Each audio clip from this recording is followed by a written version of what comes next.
Vamos considerar esta palavra aqui, que você pode encontrar no livro de Atos, capítulo 17. Vamos mergulhar neste tema, um discurso que o apóstolo Paulo fez na altura lá na cidade de Atenas, na Grécia. Vamos entender a palavra. Diz assim: o Deus que fez o mundo e tudo que nele há, quer dizer, veja que em toda a Escritura Sagrada nós somos apresentados a Deus como Ele sendo o nosso Criador, o Criador de tudo que existe: céus, terra, mar, o ser humano, os animais, os planetas, as estrelas, tudo.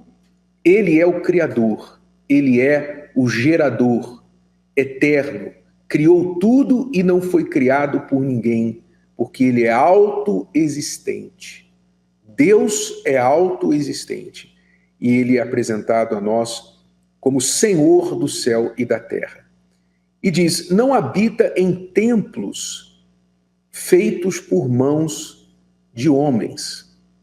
Esse Deus criador, quando Paulo fala que Deus fez o mundo e tudo que nele há, é Senhor do céu e da terra, e, portanto, ele não habita em templos feitos por mãos de homens, alguns tiram essa palavra do contexto, gostam de usar essa palavra fora de contexto, especialmente aquelas pessoas desigrejadas, aquelas pessoas que dizem: eu não preciso ir à igreja, Deus está em todos os lugares, para justificar a sua ausência à casa de Deus. Mas quando você examina o texto, quando Paulo disse Deus não habita em templos feitos por mãos de homens, o que ele estava dizendo aqui era o seguinte: ele estava puxando o nosso raciocínio, a nossa inteligência, nos fazendo pensar, fazendo uma pergunta, uma afirmação retórica. Em outras palavras, você acha que o Deus que criou o universo, o Deus que criou a terra, que criou o mundo, tudo que existe neles, você acha que esse Deus pode ser contido dentro de um templo feito pelas mãos dos homens? É isso que Paulo estava falando. Ele não estava falando aqui da nulidade ou da falta de importância dos templos. Ele estava falando da grandeza de Deus. Mas, convenientemente, muitos dizem: não, veja lá, Deus não habita em templos feitos pelas mãos dos homens, logo nós não precisamos ir à igreja, ou em vão é construir um templo. Ora, se isso fosse verdade, então o próprio Deus teria se contradito quando Davi propôs fazer um templo para ele, e ele não só aprovou a ideia, como deu as coordenadas do templo para Davi construir, quer dizer, para o seu filho Salomão construir. O templo hoje conhecido como Templo de Salomão é o único templo no mundo cujo arquiteto foi Deus, pois ele mesmo deu a planta do templo para Davi deixar instruções ao seu filho para que o construísse. Então, se Deus fosse contra a existência do templo, a frequência ao templo, ele jamais teria pedido isso e jamais teria permitido que muitos recursos, rios de dinheiro, tivessem sido investidos na construção do templo de Salomão. Muito bem, então ele diz: não habita em templos feitos por mãos de homens. E também isso aqui implica o seguinte, que ainda que o templo, uma casa construída para Deus, um lugar nesta terra separado para buscar a Deus, ouvir a sua palavra, louvá-lo, os filhos dele se reunirem para tratar dos assuntos concernentes a ele, é um lugar louvável, necessário e abençoado por ele, pois o Senhor Jesus mesmo disse: quando 2 ou 3 pessoas se reúnem em meu nome, eu estou no meio delas. Ele deixa bem claro que ele não quer habitar num lugar de tijolos, de cimento, e sim habitar no templo que ele mesmo criou, que ele mesmo construiu, que somos nós. O maior desejo de Deus é habitar em você, é morar dentro de você, fazer morada em você. Por isso nós falamos tanto sobre o Espírito Santo, que Deus prometeu, o Senhor Jesus prometeu para que os que creem nele recebam a presença, o Consolador dentro deles. Então, Deus quer habitar em templos feitos por ele, pelas mãos dele, que somos nós.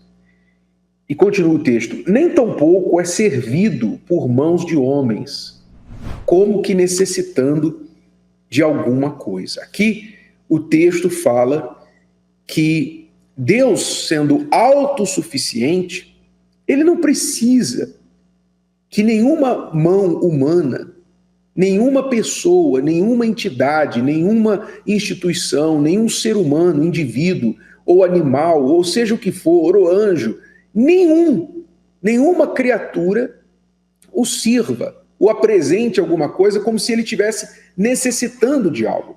Pois, por ser o Todo-Poderoso, o Gerador, o Criador, a fonte de todo o poder, o que ele quiser, ele pode trazer para si mesmo. Então, Deus não precisa de mim ou de você. Ele não precisa de nós. Ele escolhe ser servido por nós. Não por necessidade, mas por prazer, por amor, por desejar ter relacionamento conosco, como um pai, como uma mãe deseja ter relacionamento com o filho. Esse é o desejo de Deus. Ele não necessita de nada das nossas mãos. E aí continua dizendo: pois ele mesmo é quem dá a todos a vida e a respiração. Você sabia? Deus é quem dá a você, a mim, a respiração.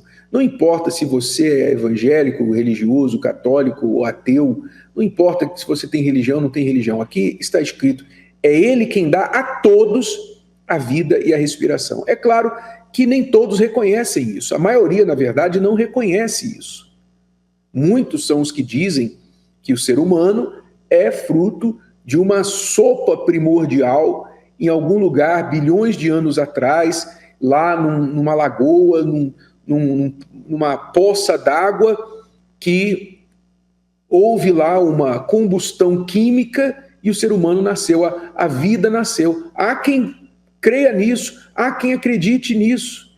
Descarte a existência e o poder de Deus e substitua a ele por uma crença vazia, que não pode ser provada em nada. Eles se contradizem em si mesmos, porque eles dizem assim: eu não posso provar a existência de Deus, mas também não podem provar que a vida começou do jeito que eles teorizam. Não é? Então eles trocam o Criador pela criatura, pela criação. Então muitos não reconhecem que é Ele que dá a vida, mas Ele mesmo assim dá a vida, dá a respiração para todos nós. Se Ele quiser, Ele tira o nosso fôlego e nós caímos duros no chão, caímos mortos no chão. Se Ele quiser, Ele faz isso com você agora, comigo agora. É Ele quem nos dá a respiração. É Ele quem faz o ar para que nós respiremos, tenhamos fôlego, tenhamos vida. Não é? O ser humano só faz destruir, até o ar. Até o ar. O ser humano polui o ar, o ser humano destrói os mares, destrói a natureza, mas Deus dá tudo perfeito, tudo que Deus criou foi perfeito. E o ser humano, por se afastar de Deus, destrói tudo. Não reconhece a sua fonte, não reconhece o seu Criador. Mas aqui está bem claro: Ele mesmo é quem dá a todos a vida e a respiração e todas as coisas. Deus é quem nos dá todas as coisas. Tudo que nós precisamos, Ele nos prove. Porque nele vivemos e nos movemos e existimos. Quer dizer, sem Ele simplesmente nós não podemos existir. Este é o reconhecimento que Deus espera de um ser inteligente que Ele criou à sua imagem e semelhança. Ele espera de mim, Ele espera de você esse reconhecimento. Ele não precisa de nós, mas Ele espera de nós um reconhecimento de quem Ele é e de quanto dependemos dEle. Sabe, isso aqui, esse reconhecimento de que Ele é o Criador de todas as coisas Ele é Senhor, Ele não precisa de nada, mas mesmo assim escolhe ser servido por nós, como um pai deseja que o seu filho esteja com ele, trabalhando junto com ele. Esse reconhecimento de que até a nossa respiração vem dele é que se consiste em ser um dizimista. Dízimo não é dinheiro, como está escrito aqui, ele não precisa de nada de nós. Não é como se eu estivesse ajudando a ele quando eu devolvo as minhas primícias para ele. Não. Eu, quando coloco a ele em primeiro e reconheço que eu sou segundo, totalmente dependente dele, isso é muito mais do que uma conta que eu faço, separando 10% para a obra dele neste mundo. Não porque ele precise, mas porque eu reconheço e ele me dá o direito de participar naquilo que ele criou.